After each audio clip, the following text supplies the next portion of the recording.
우리의 삶 속에 임재하시어 우리를 이곳으로 인도하시며 우리를 도우시고 이끌어주신 하나님 아버지, 이 시간도 은혜와 사랑을 감사합니다. 주님 앞에 나오기 부끄러운 우리의 삶이지만 용기 내고 의지를 들여 하나님 앞에 나오게 하신 은혜를 참으로 감사합니다. 말씀으로 살겠다고 다짐하고 입술의 고백을 드리지만 여전히 세상의 기준과 이기심으로 가득 찬 우리의 모습을 바라봅니다. 말씀이 삶이 되지 못하고 뱀의 실천보다 내 앞에 욕심을 우선시했던 저희들을 용서하여 주시옵소서. 지식은 많지만 가슴으로 실천하지 못하는 우리의 모습이 이제는 주님의 말씀대로 하나님 사랑, 이웃 사랑을 실천하는 저희가 되게 하여 주시옵소서. 여름 캠프를 위해 기도합니다. 여러 가지로 준비되고 있는 가운데 장마로 인해 연기되는 일도 있지만 기도로 더 준비되어 은혜가 넘치는 시간이 되게 하여 주시옵소서.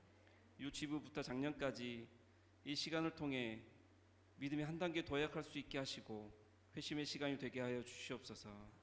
준비하는 귀한 교사들과 준비위원들도 기도와 헌신으로 준비되게 하시고 주님께서 또 그보다 더한 은혜로 함께하여 주시옵소서. 집중호우로 인하여 전국 곳곳이 시름을 앓고 있습니다. 산사태와 홍수 등으로 인한 사망, 실종 등으로 아픔 가운데 있는 가족들을 기억하시고 위로하여 주시옵소서. 국가 지도자들이 정쟁을 멈추고 한마음으로 국민을 위하고 올바른 대처와 조치로 이럴 때일수록 더욱 지도자로서의 역할을 다할 수 있도록 인도하여 주시옵소서. 여전히 전쟁으로 인해 고통받고 있는 우크라이나와 러시아의 청년들과 그로 인해 피해받는 사람들을 기억하여 주시고 하루빨리 전쟁이 종식되어 평화가 찾아오기를 소원합니다. 이 시간 예배 가운데 함께 하실 주님의 은혜를 기대합니다. 들은 말씀이 우리 안에 살아있게 하시고 말씀과 함께하는 삶이 되게 하여 주시옵소서.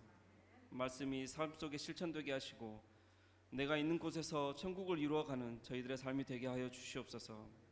말씀 전하실 목사님께 능력 주시고 그 말씀이 담대하게 선포되고 탁월하게 하시사 주님의 계획대로 더욱 귀하게 쓰임받게 하여 주시옵소서.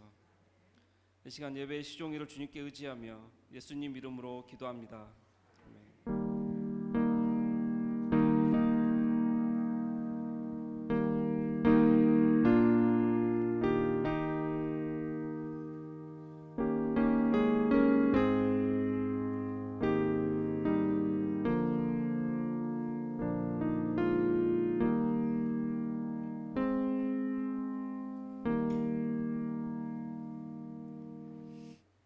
오늘 주신 하나님 말씀 예레미야 5장 20절에서 31절까지 말씀입니다.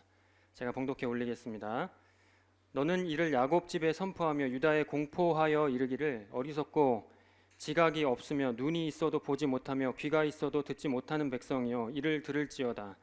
여호와의 말씀이니라 너희가 나를 두려워하지 아니하느냐 내 앞에서 떨지 아니하겠느냐 내가 모래를 두어 바다의 한계를 삼되 그것으로 영원한 한계를 삼고 지나치지 못하게 하였으므로 파도가 거세게 이나 그것을 이기지 못하며 뛰노나 그것을 넘지 못하느니라. 그러나 너희 백성은 배반하며 반역하는 마음이 있어서 이를 배반하고 갔으며 이미 배반하고 갔으며 또 너희 마음으로 우리에게 이른 비와 늦은 비를 때를 따라 주시며 우리를 위하여 추수 기한을 정하시는 우리 하나님 여호와를 경외하자 말하지도 아니하니 너희 허물이 이러한 일들을 물리쳤고 너희 죄가 너희로부터 좋은 것을 막았느니라. 내 백성 가운데 악인이 있어 새 사냥꾼이 매복함같이 지키며 덫을 놓아 사람을 잡으며 새장에 새들이 가득함같이 너희 집들의 속임이 가득하도다. 그러므로 너희가 번창하고 거부가 되어 살찌고 윤택하며 또 행위가 심히 악하여 자기 이익을 얻으려고 송사 곧 고아의 송사를 공정하게 하지 아니하며 빈민의 재판을 공정하게 판결하지 아니하니 내가 이 일들에 대하여 벌하지 아니하겠으며 내 마음이 이 같은 나라에 보복하지 아니하겠느냐 여호와의 말씀이니라.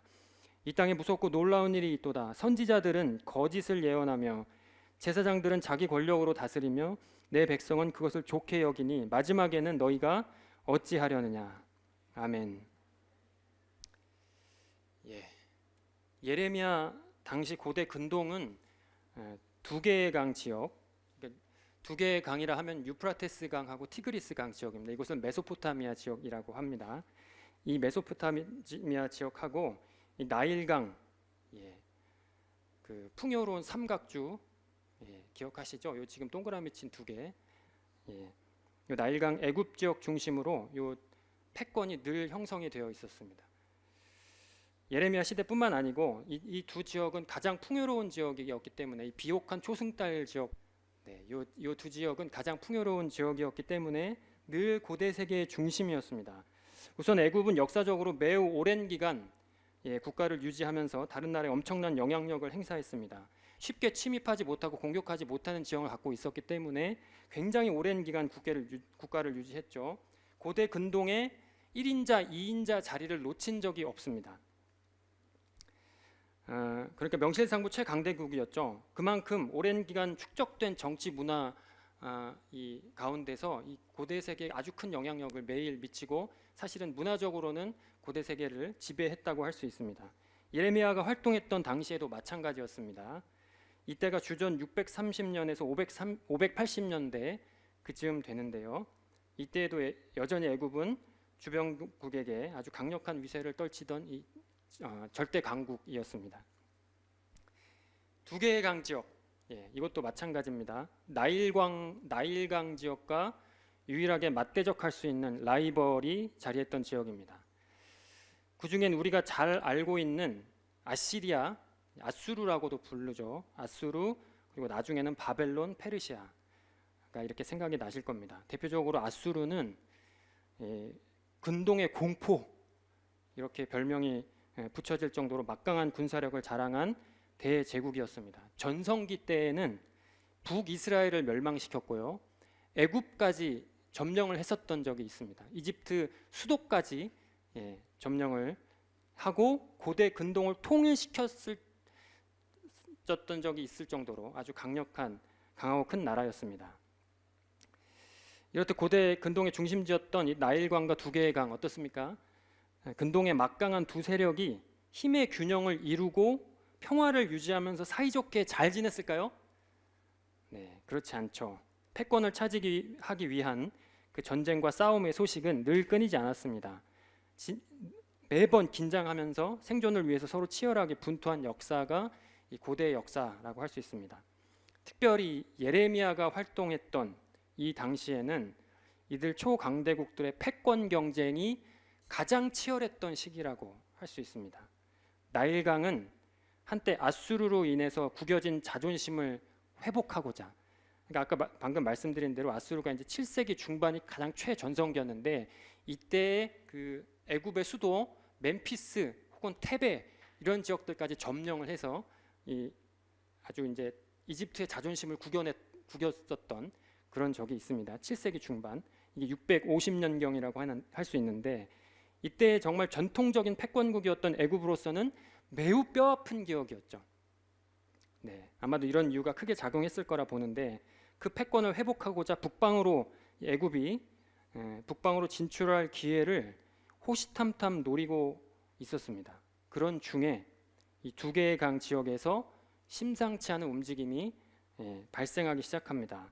그 강력했던 아수르가 이 내부의 혼란으로 휘청거리는 일이 벌어진 겁니다. 근동의 공포라고 불렸던 이 아수르 대제국이 내부의 혼란 때문에 잠시 주춤하고 이 나라의 근간 기둥이 막 흔들렸던 그런 일이 벌어진 겁니다. 이것을 가장 인접했던 국가인 바벨론이 이 틈을 놓치지 않습니다. 이 혼란을 틈타서 바벨론이 당시 메대와 손을 잡고 한순간에 아수르의 수도 니느웨를 점령하고 메소포타미아 지역을 장악합니다. 바벨론이 메소포타미아의 신흥 패권국으로 무대 위에 선 것입니다. 아수르가 그 강력한 대제국이 아주 한순간에 하루아침에 이 동복댐이 저수율이 30%였다가 갑자기 홍수가 지금 하루 만에 그 홍수를 걱정해야 될 정도로 하루 만에 그런 식으로 상황이 역전됐잖아요. 그런 것처럼 아수르가 그 누구도 위협할 수 없었던 그 대제국이 하루 만에 무너지고 이 바벨론이 떠오르는 그런 이제 일이 벌어졌습니다. 이때를 애굽이 놓칠 리가 없죠. 북방으로 진출할 기회를 호시탐탐 노리고 있었으니까 이때 애굽이 아수르가 무너지고 바벨론이 떠오르는 이 재편의 시기를 우리도 이제는 때가 되었다, 북방 진출의 호기로 삼습니다. 당시 애굽의 바로였던 느고라는 이 왕은 군사들을 거느리고 북방으로 원정을 떠납니다. 우리도 혹 들어봄직한 갈그미스 전투, 갈그미스 전투가 이때 벌어집니다. 이때 요시야 왕이 죽죠. 아주 젊은 나이에, 어린 나이에 요시야 왕이 이때 죽음을 맞이합니다. 이 말씀을 드리는 것은 예레미야가 활동했던 당시 남유다의 주변 정세가 이만큼 치열했다는 것을 말씀드리기 위함입니다. 정말 이 남유다, 당시 이제 북이스라엘이 무너지고 예레미야가 활동했던 이 남유다의 주변 정세는 한 치 앞도 내다볼 수 없었을 정도로 내일 다르고 오늘 달았던 그런 시기였습니다. 근동의 지도가 전체적으로 재배치되는 아주 강력한 이 변화의 시기였습니다. 성도님들, 이때 하나님의 나라 북이스라엘마저도 멸망해버리고 요 반쪽만 남은 그 남유다의 상황을 생각해 볼 필요가 있습니다. 정확하게 아까 그 지도 위치를 보시면 두 강자들 사이에 위치해 있었죠. 이스라엘은 두 강대국이 북방으로든 남방으로든 이 서로의 영역을 진출하기 위해서는 반드시 가나안 땅을 가로질러야 했습니다. 그런 곳에 남유다가 위치했던 겁니다. 더구나 예레미야 당시 근동의 제1 패권국이 되기 위해서 서로가 이 메소포타미아 세력하고 나일강 세력이 서로 이제는 때가 되었다. 근동을 통일하리라. 이 패권을 차지하기 위해서 정말 서로를 잡아먹던 이 시기에 세속의 눈으로만 보면은 아주 작은 약소국이었고 주변국에 불과했던 이 남유다가 사실 대제국이 마음만 먹었으면 하루아침에 쓸어버릴 수도 있었을 만한 그런 작은 이 약소국, 그 남유다가 과연 이때에 어떤 태도를 취해야 했을까요? 성도님들, 역사를 움직이시는 분은 하나님이신 것을 믿습니다. 우리는 그것을 알고 볼 줄 아는 사람들이죠. 남유다 하나님의 백성들은 그렇습니다. 주변의 정세가 심상치 않게 돌아가는 이때에 온 세상의 주권자여 통치자였던 하나님을 섬기는 정말 하나님의 백성들이었다면, 최소한 그들의 지도자, 남유다의 왕이었다면 무엇보다도 그 격변의 상황 중에 하나님을 발견할 줄 알아야 했을 겁니다.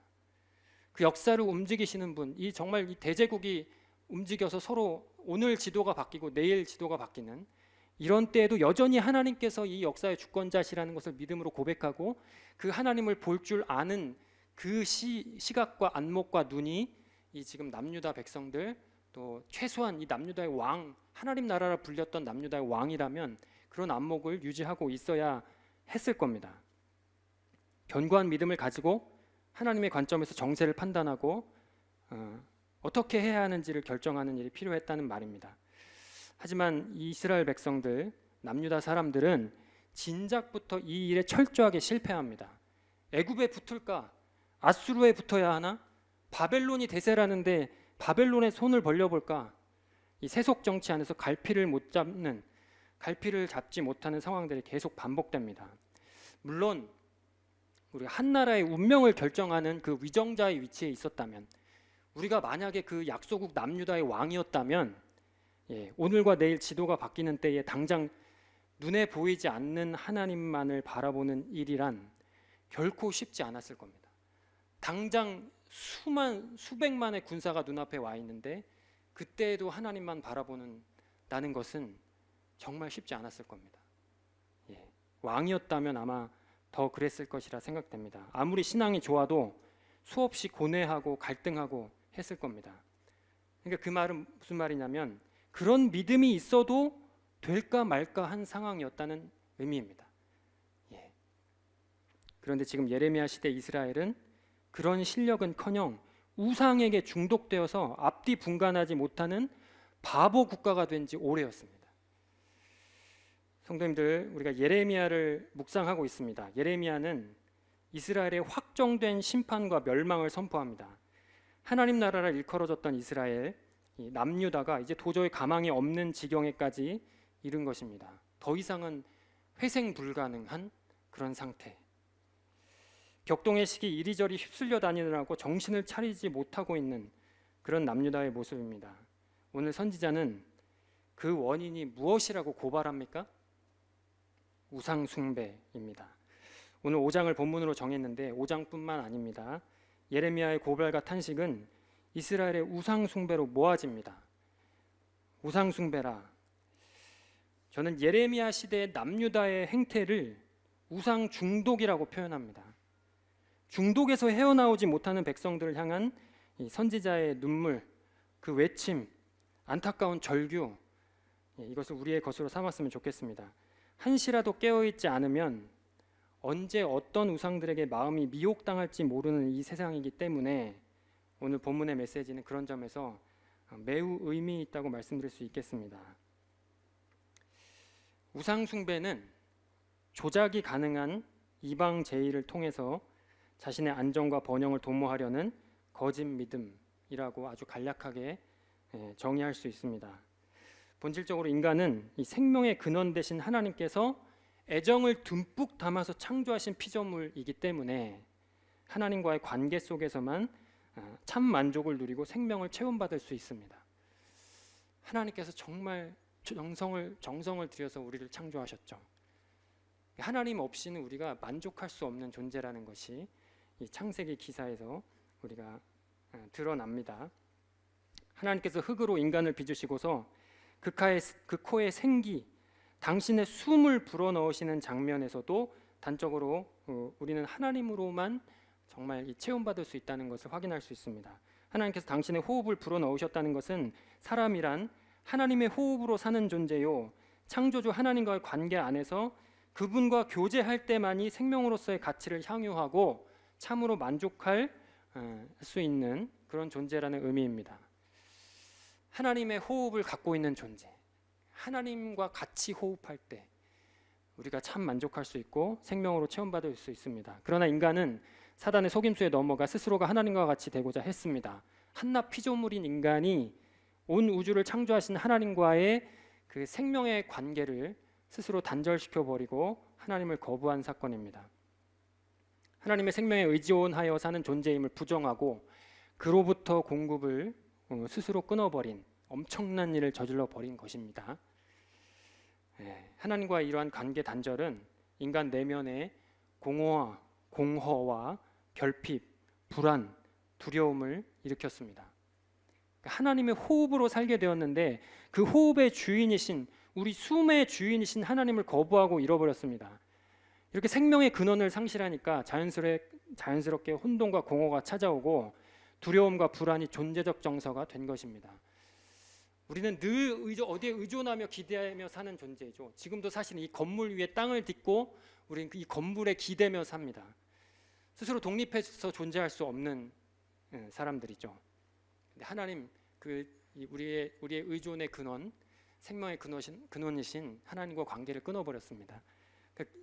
정말 이 아이가 처음 태어났을 때 이 강보로 이렇게 아이를 둘러싸는데 그것을 벗겨버리면 굉장히 아이가 불안해하잖아요. 그런 불안함이 우리에게 찾아온 거죠. 그런 공허가 우리에게 찾아온 것입니다. 이것은 생명과 관련된 문제였기 때문에 그냥 두고 넘길 수 없었습니다. 어떻게 했습니까?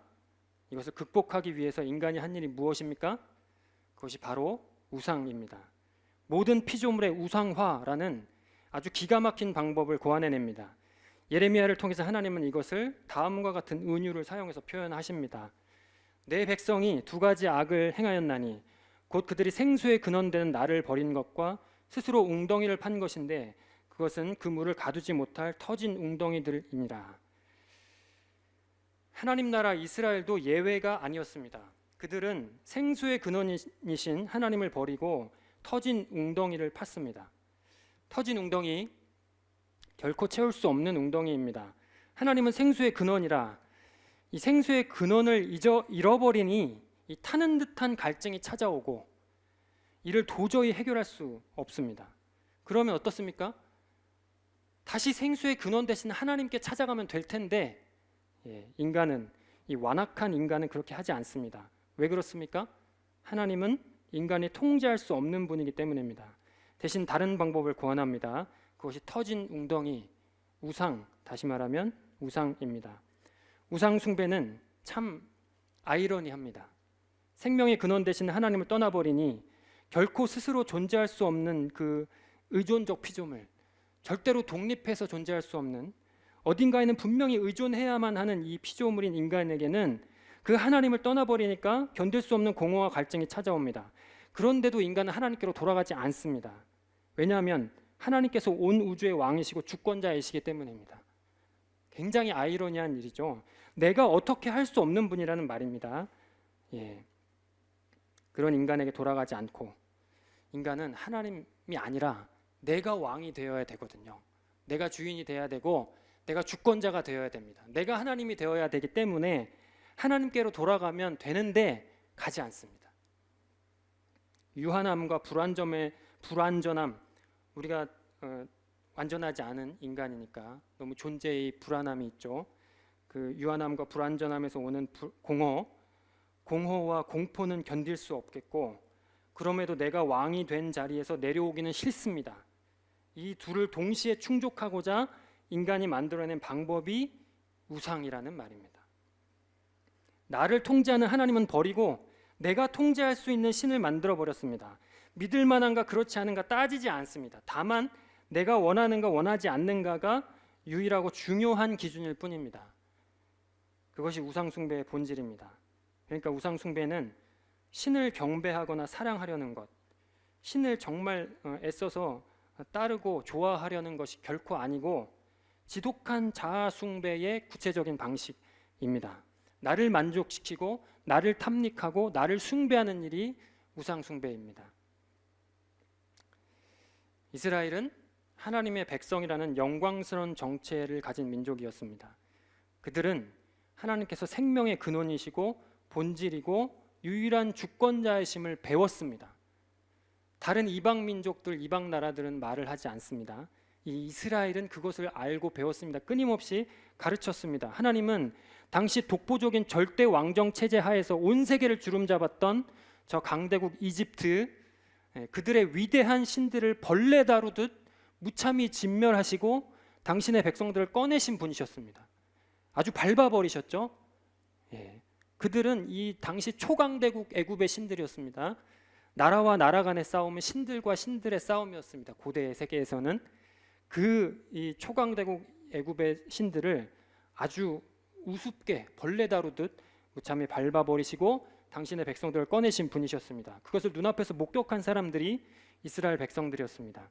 그들은 죽음과 불임의 땅 광야를 지나면서도 하나님께서 함께 하시면 생명을 누릴 수 있다는 것을 직접 경험하기도 했습니다.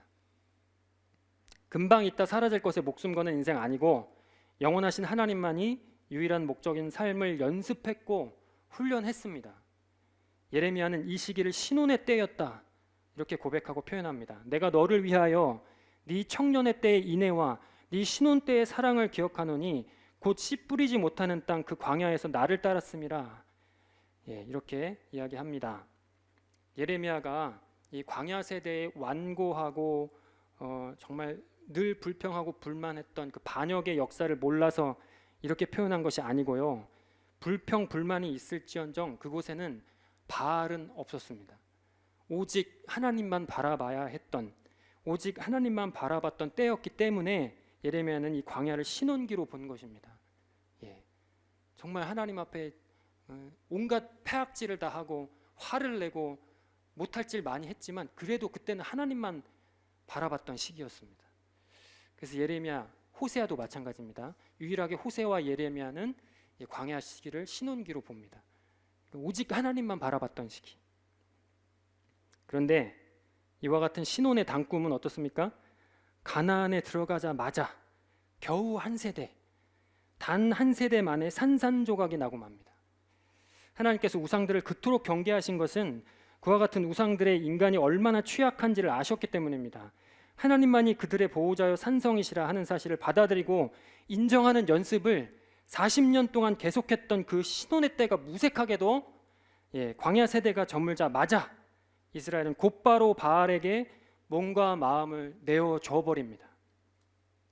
광야에서 하나님만 사랑했던 이스라엘이 가나안에 들어와 바알을 알기 시작하니 하나님과의 혼인관계는 파탄에 빠져버립니다. 이스라엘은 남편 되신 하나님을 너무나도 쉽게 버리고 가나안 땅에 관한한 선배들, 가나안 땅에 이미 살고 있던 이방 족속들, 그들은 선배들이었죠. 그들은 풍요를 누리고 살았습니다. 그들의 방식을 따라서 이방 족속들의 풍요 다산신을 따르기 시작합니다. 겨우 한 세대 만에 그런 일이 벌어집니다. 이 악습은 이스라엘 역사 내내 반복됩니다. 다윗 왕 때 잠깐 정신을 차린 것처럼 보였지만 그마저도 역시 한 세대 후기 솔로몬부터 우상들은 다시 존재감을 과시합니다. 예레미야 시대에 와서 이와 같은 우상 숭배 행태가 결코 돌이킬 수 없는 지경에 이르게 된 것입니다. 그러니까 하나님께서 끝까지 인내하시고 참으시고 기다렸고 돌아오기를 바라시고 끊임없이 선지자 보내시고 너희 그렇게 살면 안 된다고 계속 설득하시고 그랬는데 그것을 참으시다가 예레미야 시대의 이 지경까지 이스라엘 백성들이 이렇게 된 지금 상황인 것입니다. 왕정 말기 우상에게 중독된 그 유다 백성들의 모습을 보십시오. 2장 24절에서 25절 너는 마치 광야에 사는 들나귀와 같다. 짝짓기 철이 돌아와서 암컷이 헐떡거리며 다닐 때는 아무도 그것을 막을 수 없다. 짝짓기 철이 돌아오면 아무 수컷과 짝짓기를 한다. 맨발로 돌아다니지 마라. 목이 타도록 돌아다니지 마라. 하지만 너는 소용없습니다. 나는 다른 신들이 좋습니다. 그들을 따라가겠습니다. 하고 말했다. 선지자는 이 들나귀 비유를 통해서 이스라엘에 제어할 수 없는 그 욕정을 고발합니다. 발정기 암나귀는 욕정을 해소하기 위해서 사방으로 이 수컷을 찾아 정신없이 돌아다니는데 이를 아무도 막지 못합니다. 선지자는 빈정거리는 말투로 조롱하면서 너 그처럼 날뛰다가 발을 다치지 않게 조심하라고, 그러다가 목이 타지 않게 조심하라고 그렇게 경고하지만 그와 같은 경고는 철저하게 무시됩니다. 그러한 경고에도 이스라엘은 어떻습니까? 소용없습니다. 저는 이방 신들로부터 벗어날 수 없습니다. 그들을 따라갈 겁니다. 라고 말할 뿐입니다. 어떤 경고와 충고도 그들에게는 들리지 않습니다. 이 정도면 중증 중독 현상이 아닐 수 없습니다. 그들의 유일한 관심사는 비록 그것이 파멸일지라도, 결국은 끝이 파멸일지라도 이방 신들, 사랑하는 자기들의 이방 신들을 뒤쫓는 것이 뿐입니다. 그것이 유일한 관심사. 이것은 지역적인 문제가 아니고 이스라엘 남유다의 전 백성들이, 왕부터 아주 평범한 백성들까지 모두 다 지금 이 중독 현상에 빠져버린 겁니다. 이와 같은 우상 중독은 이스라엘을 완전히 바보로 만들어 버렸습니다. 우상 숭배는 사실 자아 숭배, 자기 숭배라고 말씀드렸습니다. 자기 숭배의 종교적 버전이 우상 숭배입니다. 네. 그러니 우상 중독자들의 최고 존엄은 나입니다. 나. 우상 중독자들, 우상 숭배자들의 최고 가치는 나입니다. 내가 결정하고 내가 판단합니다. 그런데 어떻습니까? 이 나는 불완전하고 유한하죠. 불완전하고 유한한 내가 절대 기준이니까 이들의 눈과 귀는 완전히 왜곡될 수밖에 없습니다. 지금 보시면 아까 서두에 말씀드린 대로 이 세계 정세가 지금 내일의 지도가 다르고 오늘의 지도가 다르는 그런 격변의 세계 정세에서 지금 이 이스라엘 남유다의 모습은 아주 협소하고 유치한 해석들만 계속 난무하고 있는 지금 상황입니다. 어리석고 지각이 없으며 눈이 있어도 보지 못하며 귀가 있어도 듣지 못하는 백성이여 이를 들을지어다. 하나님은 유다 백성을 어리석고 지각이 없으며 눈이 있어도 보지 못하고 귀가 있어도 듣지 못하는 백성이라고 부르십니다. 이들은 단지 표면에 드러나는 것만 볼 수 있을 뿐입니다. 이들의 귀는 듣기 좋은 소리만 듣습니다. 골라서 듣습니다.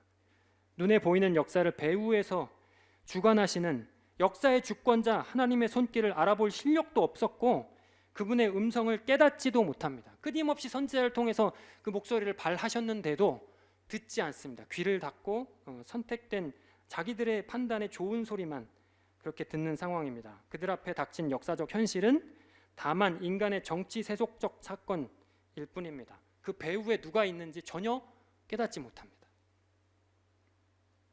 현실이 이 모양이니까 이들은 하나님을 두려워하지도 그분 앞에서 떨지도 않습니다. 여호와의 말씀이니라 너희가 나를 두려워하지 아니하느냐 내 앞에서 떨지 아니하겠느냐? 내가 모래를 두어 바다의 한계를 삼되 그곳으로 영원한 한계를 삼고 지나치지 못하게 하였으므로 파도가 거세게 이나 그것을 이기지 못하며 뛰노나 그것을 넘지 못하느니라. 피조세계도 창조주가 정해놓은 질서를 인정하고 복종한다는 의미입니다. 그런데 하나님의 백성이라 불리는 이스라엘은 그분에게 하나님께 최소한의 경외심도 없습니다. 힘에 관한한 인간을 압도하는 바다도 그분이 정한 경계를 넘지 않습니다. 바다에게 경계를 정해놓고 한 번도 그 바다가 하나님께서 정해놓으신 경계를 넘어오지 않습니다. 그 강한 바다도 그렇습니다. 다만 그분께 복종합니다. 그러나 이스라엘은 그런 하나님을 두려워함이 없습니다. 이들을 어리석고 지각 없는 백성, 바보 멍청이라고 지금 부르죠. 이 지독한 자기 중독의 결과인 것입니다. 이것은 서두에 말씀드린 것과 같이 당시 격변하는 역사를 전혀 읽어내지 못하는 결과로 이어졌습니다. 우상 숭배는 단지 종교 영역 안에만 머물지 않습니다. 우상 숭배의 본질이 자기 숭배이기 때문에 종교적 버전은 우상 숭배로 나타나지만 다른 어떤 영역 안에서도 사실은 이 자기 숭배의 모습이 계속 드러나는 거죠. 네가 시홀의 물을 마시려고 애굽으로 가는 길에 있으면 어찌 됨이며 또 네가 그 강물을 마시려고 아수르로 가는 길에 있으면 어찌 됨이냐. 애굽에 붙었다가 아수르에 붙었다가 네 악이 너를 징계하겠고 네 반역이 너를 책망할 것이라. 그런즉 네 하나님 여호와를 버림과 네 속에 나를 경외함이 없는 것이 악이요 고통인 줄 알라. 주 만군의 여호와의 말씀이니라. 지금의 이스라엘 남유다는 역사의 주인이신 하나님을 알아보지 못합니다. 그럴 실력도 눈치도 없습니다. 오늘은 애굽에 붙었다가 내일은 아수르, 그 다음 날은 바벨론에게로 정함 없이 흔들릴 뿐입니다. 지금 대한민국의 위정자들의 모습이 겹치지 않습니까? 하나님 이외에 다른 권력을 인정하고 의지한다는 점에서 종교적 우상 숭배는 강대국 의존 정치와 본질적으로 다르지 않습니다. 하나님은 성전 울타리 안에 갇혀 계신 분이 절대로 아닙니다. 당연히 왕궁도 하나님의 통치 아래 있습니다. 이방 왕궁 역시 마찬가지입니다. 이는 온 세계의 정치 주권이 하나님께 있음을 의미합니다. 하나님께서 움직이고 계십니다. 그 아래 대리 통치자로서의 권력이 그분의 이와 같은 절대 주권을 알아보지 못하고 존중하지 않을 때 이스라엘은 다른 이방 국가들과 다름없는 신세로 다른 이방 국가들보다도 못한 다른 이방 국가들은 자기들이 섬기는 우상들을 배신하진 않습니다. 근데 지금 이스라엘은 어떻습니까? 자기들의 하나님을 물론 이제 하나님을 완전히 배척하진 않았지만 하나님도 모시고 이방 신들도 모시고 바알도 모시고 혼합 종교로 지금 전락한 신세가 되었습니다. 아수르에게 붙었다가 애굽에게 붙었다가 똑같은 모습이 계속 지금 정치 영역 안에서 발견되는 것이죠. 하나님 이렇게 말씀하십니다. 아수르나 애굽이 도와줄 수 없다. 오히려 수치를 당할 것이다. 또한 종교적 우상 숭배는 필연적으로 사회 경제적 불의로 나타납니다. 그럴 수밖에 없습니다. 우상 숭배의 본질은 자기 숭배입니다. 오직 자기만이 최고의 가치이니 이웃들은 단지 내 탐욕의 대상일 뿐입니다. 내 욕심을 채워야 하는 그 수단으로 이웃이 사용될 뿐이죠. 내 백성 가운데 악인이 있어서 새 사냥꾼이 매복함같이 지키며 덫을 놓아 사람을 잡으며 새장에 새들이 가득함같이 너희 집들에 속임이 가득하도다. 그러므로 너희가 번창하고 거부가 되어 살지고 윤택하며 또 행위가 심히 악하여 자기 이익을 얻으려고 송사 곧 고아의 송사를 공정하게 하지 아니하며 빈민의 재판을 공정하게 판결하지 아니하니. 제의적 부패와 이 사회적 불법이 결코 분리될 수 없다는 것을 가르칩니다. 왕정 말기 이스라엘은 가진 자와 가지지 못한 자로 극심하게 양극화된 사회였습니다. 부를 축적해서 사회 경제적 힘을 지니게 된 사람들은 더더욱 그것을 이용해서 가난한 자들을 쥐어 짜내고는 그것으로 어떻게든 자신의 배를 채웁니다. 그것으로 만족시키려고 애를 쓰고 그것도 만족이 안 되죠. 계속 짜내고 어떻게든 채워보려고. 법이 공정하게 집행되지 않습니다. 사회 경제적 지위에 따라서 법의 해석이 달라집니다.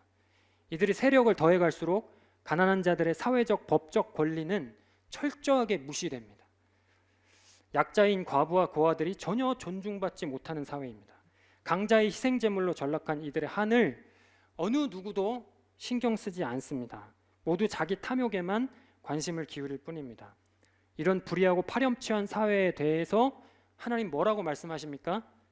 내가 이 일들에 대하여 벌하지 아니하겠으며 내 마음이 이 같은 나라에 보복하지 아니하겠느냐. 여호와의 말씀이니라. 약자의 짓밟힌 권리를 위해서 정의의 주인이신 하나님께서 직접 개입하실 것이라 이렇게 말씀하십니다. 성도님들, 하나님을 존중하지 않는 사회는 결코 인격 공동체가 될 수 없습니다. 우리의 창조주, 우리 위에 누가 있다, 최소한 뭐 종교를 떠나서 우리 위에 누가 있다는 사실을 인정하지 않는 사회는 절대로 인격 공동체가 될 수 없습니다. 오로지 힘과 이 탐욕이 지배하는 약육강식의 사회일 뿐입니다. 네. 지금 예레미야 시대 이스라엘 사회를 이야기하고 있는 중인데 가만 들어보니 어떻습니까? 이 부분만 잘라서 들어보면은 오늘날 이 대한민국의 현실을 고발하고 있는 모습처럼 보이지 않으십니까? 온갖 우상들에게 자신을 투신한 이 나라의 위정자들의 탐욕이 공공의 사회 자본까지 사적으로 뒤흔들고 있는 이 현실을 하나님은 어떻게 보실까요? 여기서 우리네 교회는 자유롭습니까? 30절입니다. 이 땅에 무섭고 놀라운 일이 있도다. 선지자들은 거짓을 예언하며 제사장들은 자기 권력으로 다스리며 내 백성은 그것을 좋게 여기니 마지막에는 너희가 어찌하려느냐. 전체가 한 통속이 된 현실입니다. 악에 있어서 백성과 지도자들은 서로 상부상조했습니다. 종교 지도자들도 예외가 아닙니다. 이들 중 누구 하나 바르게 서 있으면, 정치가들이 그랬으면은 옆에 참모들이나 최소한 참모들이나 이 종교 지도자들 사이에서 바른 말 하는 사람이 있으면 그나마 조금 나을 수 있지 않을까 생각하는데, 이 둘이 결탁하게 되면 문제가 심각해지죠.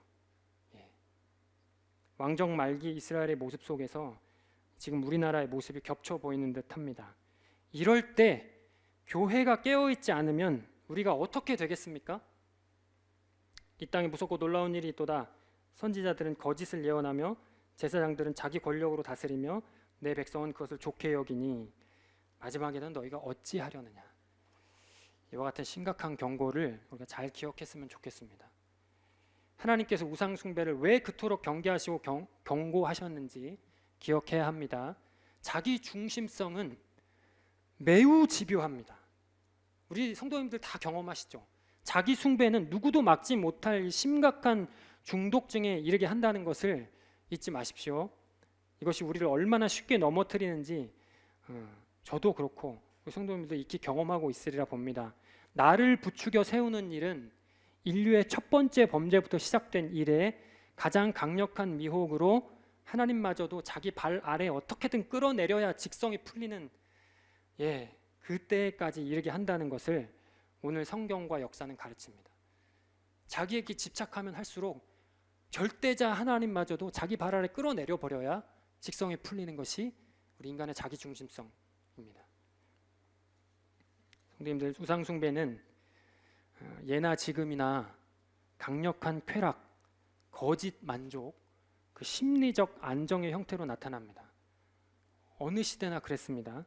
공허, 두려움, 불안, 이것들을 굉장히 감각적인 형태로 속여서 채워보려고 하는 그 진통제 같은 그런 역할을 우상 숭배가 담당을 했습니다. 심한 갈증을 자극적인 방식으로 잠깐 좋게 만드는 콜라와 같은 것이 우상입니다. 그에 의지하면 의지할수록 우리가 콜라를 잠깐 이 갈증을 해소하는 느낌이 든다고 해서 콜라를 계속 마시면 어떻게 됩니까? 몸은 부패하여 망가지고 있는데도 자각하지 못한 채 더 자극적인 것을 찾아서 그렇게 헤맬 뿐입니다. 돈과 자본은 오랫동안 우상의 제왕이었습니다. 바알도 풍요의 신이었죠. 바알이 풍요의 신이었다는 말은 사실 돈이라는 말입니다. 오늘날은 이 돈을 통한 자아 추구의 극단이 매번 갱신되고 있는 듯한 모습입니다. 돈으로 안 되는 것이 없습니다. 교회도 예외가 아닙니다. 돈만 있으면 내가 내 마음껏 내 원대로 하고 싶은 모든 것을 할 수 있습니다. 그런 시대죠. 자기 집착, 자기 숭배의 아주 든든한 기둥과 토대를 돈이 지금 제공해주고 있는 것입니다. 이것은 결과적으로 자기 숭배이기 때문에 중독으로 빠집니다. 100%. 돈에 중독되면 결국 결정적인 순간에 하나님을 거절하고 하나님을 부인하는 데에까지 이릅니다. 예수님 시대 부자 청년 기억하십시오. 또한 세속 쾌락의 강력한 힘을 무시해서는 안 됩니다. 오늘날 역시 사람들은 채워지지 않는 공허를 이 쾌락으로 채우려고 안간 힘을 씁니다. 지금 우리나라에 마약이 엄청나게 퍼져 있다는 것 성도님들 아시죠? 청소년들 굉장히 쉽게 노출되고 있는 상황입니다. 우리나라가 어느까지 왔는지 우리가 정말 깨어 있어야 됩니다. 사단은 이 지금 우리 안에 있는 이 공허를, 이 본질적인 공허를 채우는, 거짓으로 채우는 방식, 이것에 대해서 사단은 온갖 신박한 아이디어를 무궁무진하게 가지고 있죠. 그것을 매번 제공합니다. 오늘은 너희 이것으로 자극됐으면 내일은 더 자극적인 것으로 끊임없이 아이디어를 가지고 제공하고 있는 중입니다. 우리는 가나안 문화의 성격, 이 가나안 땅을 기억하십시오. 가나안 문화의 성격이 감각적이었다는 것을 기억해야 합니다. 가나안 풍요제인은, 가나안의 바알을 섬겼던 그 풍요제인은 그들의 문화였습니다. 문화. 가나안 땅, 예전 고대 시대 때 놀 것이 뭐가 있겠습니까? 이제 제사 드리고 이 풍요제의를 드리면서 그들에게 어떤 그 욕망과 이 쾌락을 불러일으켰던, 이건 풍요제의는 그들의 문화였죠. 풍요에 기반한 음란 문화, 규칙 없고 자극적인 제의, 자기가 하고 싶은 대로 제사를 드립니다. 규칙이 없습니다. 내가 원하면 그것이 제사가 되는 그런 문화적인 요소들이 전에 없던 강력한 이 쾌락을 선사하니까 이 이스라엘 백성들도 그것을 경험하고 한번 맛보니까 이 스스로 눈을 가려버리고 귀를 닫은 채 하나님을 거부하고 그 자리에 바알을 앉혀버립니다. 단 한 세대 만에 그런 일이 벌어졌습니다. 몸과 마음을 바알에게 내어주니 진짜를 알아보지 못하고, 이른 비와 늦은 비는, 성도님들, 성경의 이른 비와 늦은 비는 하나님께서 주인이십니다. 이른 비와 늦은 비의 주인은 하나님이십니다. 끊임없이 성경이 그것을 가르치는데, 이 어떻습니까? 지금 이스라엘 백성들 이른 비와 늦은 비조차 바알이 주는 것처럼 완전히 착각하게 만들어 버렸습니다. 얼마나 바보 같고 멍청한 모습입니까? 그렇게 믿기로, 이스라엘 백성들 그렇게 믿기로 그들 스스로 그렇게 결정한 것이라고 할 수 있습니다. 선지자들이 외쳐도 듣지 않습니다. 이는 신앙에 앞서서 문화적인 문제였습니다. 이것이 전인적 결핍과 공허의 문제까지 해결하는 것처럼 완전히 착각하게 만든 겁니다. 술에 취하면 어떻습니까? 술에 취하면 외로움도 고통도 일시적으로 해소되는 느낌이 드는 것과 같습니다. 하지만 결코 그것으로 채울 수 없습니다. 그것에 의지할수록 더 독한 술이 필요하고 몸은 사망을 향해 내달릴 뿐입니다. 갈증을 해소시켜주는 것은 술이나 콜라가 아니고 생수입니다. 오늘날의 문화를 잘 분별해야 됩니다. 아이들에게 스마트폰 함부로 쥐어주시면 안 됩니다. 여러 이유로 어쩔 수 없이 스마트폰을 사용해야 하는, 학교에서 어쩔 수 없이 이제 그것들을 사용하는 아이들이 있으니까 그것을 뭐 완전히 다 100% 차단할 수는 없지만, 그럴 경우에는 귀찮고 힘들더라도 어른들이 잘 지켜봐줘야 됩니다. 이 땅의 문화가 모두 다 악하다고 말씀드리는 것 아닙니다. 물론 하나님께 나아오도록 하는 유익한 문화가 있습니다. 그런데 보시면 한국 사회 현실 어떻습니까? 지금 우리 한국 사회의 이 지금 문화적 현실을 보면 끊임없이 자기를 부추기고 하나님을 배척하는 문화가 성행하고 있는 것을 우리가 계속 확인하고 있습니다. 교회가 이것에 휩쓸려서는 곤란합니다. 우리라도 깨어서 고민하고 기도해야 됩니다.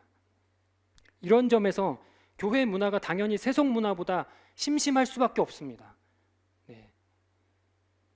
교회 가면 재미없어요. 이거 당연한 말입니다. 하나님을 멀리하게 하려면 인간의 자기중심성을 부추기는 방식이 최고의 방식입니다. 육신의 정욕, 안목의 적용, 이생의 자랑은 늘 최고의 성공 전략이었습니다. 그러니 세속 문화는 당연히 하나님 나라 문화보다 더 자극적이고 더 감각적인 요소로 무장할 것입니다. 이 일에 사단이 얼마나 애쓰고 있습니까? 우리 아이들에게 우선은 잘 가르쳤으면 좋겠습니다. 우리 오감을 만족시키는, 우리의 감각을 사로잡는 콘텐츠들에 아이들이 사로잡히게 만들어서는 안 될 겁니다.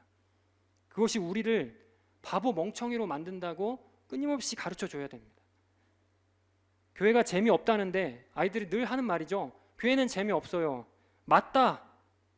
여기는 교회인이 당연히 그렇다고 이야기해 줘야 됩니다. 그렇다고 봅니다. 세상이 주는 쾌락을 교회에서 찾으면 안 된다고 말해야 됩니다. 그렇지만 이곳엔 너희가 살게 하는, 우리가 사는 참 생명이 있다고 가르치고 그것을 보여줘야 됩니다. 우리가, 어른들이. 너희의 그 허한 마음을 채울 수 있는 것은 오직 주님 사랑과 복음이라는 것을 우리네 신앙 인생으로 보여줘야 됩니다. 우리 아이들 얼마나 지금 가슴이 허합니까? 이 허한 마음을 채울 길이 없어가지고 온갖 것에 지금 마음을 빼앗기고 있는 중입니다. 그것을 채울 수 있는 것은 주님 사랑과 복음이라 하는 것을 가르치고 우리가 그것을 보여줘야죠. 우리가 실제로 생수가 콜라보다 밋밋하지만 진짜 우리를 살게 하는 것은 생수라는 것을 우리가 가르쳐야 합니다. 서울을 떠나서 광주로 오면서 아쉬운 것을 딱 한 가지 꼽으라면 장충동 평양면옥입니다. 이 집 평양냉면이 최고입니다. 탈북민들도 인정한. 서울 가실 일 있으면 꼭 이제 알려달라고 하십시오. 주소 다 가르쳐 드립니다. 가보신 분 있으세요? 장충동 평양면옥. 평양냉면 맛은 이제 아시겠지만 굉장히 밋밋하고 슴슴합니다. 심심하다 말이죠. 그런데 먹고서 돌아서면 생각납니다. 그 깊은 맛을 잊을 수가 없습니다. 하나님 나라 가치들, 주고 받고 나누고 섬기고 창조주의 말씀에 깊이 잠기고 주권자와 교제를 나누고 그분을 찬양하는 노랫소리, 고요한 예배당, 가식 없는 웃음들, 그분 안에서 잠잠히 누리는 안식, 고질적인 나 집착에서 자유를 누리고 나를 기꺼이 허물었는데 오히려 이전보다 더 영광스럽게 세워지고 하는 일들이 진짜 이 생수의 맛이죠. 이 깊은 맛은 콜라, MSG 이런 것에 비할 바가 되지 못합니다. 성도님들 이미 다 경험하신 인생들이신데 우리 아이들에게도 그것을 전했으면 좋겠습니다. 말씀 맺겠습니다. 땅의 지체를 충족시키려는 그 모든 자의적인 시도를 조심하십시오. 자기 중심성을 자극하고 자기를 숭배하고 집착하게 하는 모든 일, 하나님을 거부하게 하는 일, 하나님을 거부하게 한다는 건 우리가 그렇게 하진 않으니까 우리 안에 좀 생각해 보시면 하나님과 가까이 하는 것을 부담스럽게 만드는 일, 그런 일들로부터 도망하시길 원합니다. 생명은 오직 하나님뿐입니다. 하나님께서 여전히 오늘 이 역사의 주권자이십니다. 오늘날 사단의 교묘한 유혹에 우리도 끊임없이 노출되고 있습니다. 가벼이 볼 것이 아닙니다. 기도하지 않아도 이길 수 있다고 자신해서는 안 됩니다. 한번 물러서기 시작하면 다시 일어서기까지 정말 쉽지 않습니다. 지금도 진행되고 있는 격변의 정세 속에서 불안 가운데 이리저리 방황하지 않으려면 역사의 주관자이신 하나님을 제대로 알아볼 수 있는 그 실력을 우리 교회가 갖추어야 됩니다. 우상은 이것을 철저하게 방해합니다. 우리의 눈을 가리고 귀를 가린다. 이 말은 우리를 바보로 만든다는 뜻입니다. 하늘 가치들, 사랑, 환대, 인내, 수고, 신실함, 자비, 양선, 온유, 절제, 이 모든 가치들 우리로 안식하게 하고 지혜롭게 하고 공동체를 숨쉬게 하는 그 참 가치들이 낯설고 부담스럽고 하기 싫은 것들이 되게 해서는 안 됩니다. 그것을 허용해서는 안 됩니다. 이것에 절대로 물러서시면 안 되겠습니다. 하나님과 사귀고 그 안에서 즐거움을 얻는 연습이 우리 안에 끊임없이 일어나야 되겠습니다. 세상의 자극적인 문화들이 더 이상 유혹이 되지 않는, 세상이 끊임없이 사단의 정말 각종 신박한 아이디어를 가지고 우리를 자극하고 우리를 부추기는 그런 유혹들이 끊임없이 몰려와도 그것이 전혀 유혹이 되지 않는 그 하늘 기쁨, 그 안에, 정말 하늘 생명 안에 늘 거하기를 기도합니다. 우상 숭배는 주님 오실 때까지 사라지지 않습니다. 절대로 사라지지 않을 것이 틀림없습니다. 그렇다면 교회는 주님 오실 때까지 영적인 전쟁 중에 있는 것입니다. 끊임없이. 그러니 거룩한 긴장의 끈을 놓지 마시고 전쟁 중에 있다는 것을 기억하십시오. 우리 한국 교회 안에 이 전쟁의 긴장감이 많이 떨어졌다라는 것을 우리가 부인할 수 없겠습니다. 이 긴장의 끈을 놓지 마시고 주님의 전사로서 오늘도 갑주 단단히 여미고 승리의 행진을 이어가길 소원합니다. 주님의 눈으로 세상을 바라보고 시대를 해석하고 하나님 나라 거대한 이야기 안에 있다는 그 놀라운 믿음, 그 믿음 가운데 거하면서 확신은 찬 삶을 끊임없이 향유했으면 좋겠습니다. 사랑하는 하나님 아버지, 저희의 마음을 빼앗고자 여러모로 애쓰고 있는 사단의 괴계가 저희에게는 아무 소용이 없습니다. 주님, 이 고백이 늘 우리에게 성취되는 삶을 살게 하여 주십시오.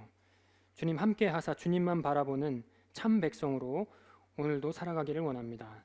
감사없고 이 모든 말씀 존귀하신 예수님의 이름으로 기도합니다. 우리 다 함께 주기도문 하심으로 예배 마치겠습니다. 하늘에 계신 우리 아버지여, 이름이 거룩히 여김을 받으시오며 나라가 임하옵시며 뜻이 하늘에서 이루어진 것 같이 땅에서도 이루어지이다. 오늘 우리에게 일용할 양식을 주시옵고 우리가 우리에게 죄 지은 자를 사하여 준 것 같이 우리 죄를 사하여 주옵시고 우리를 시험에 들게 하지 마옵시고 다만 악에서 구하옵소서. 나라와 권세와 영광이 아버지께 영원히 있사옵나이다. 아멘.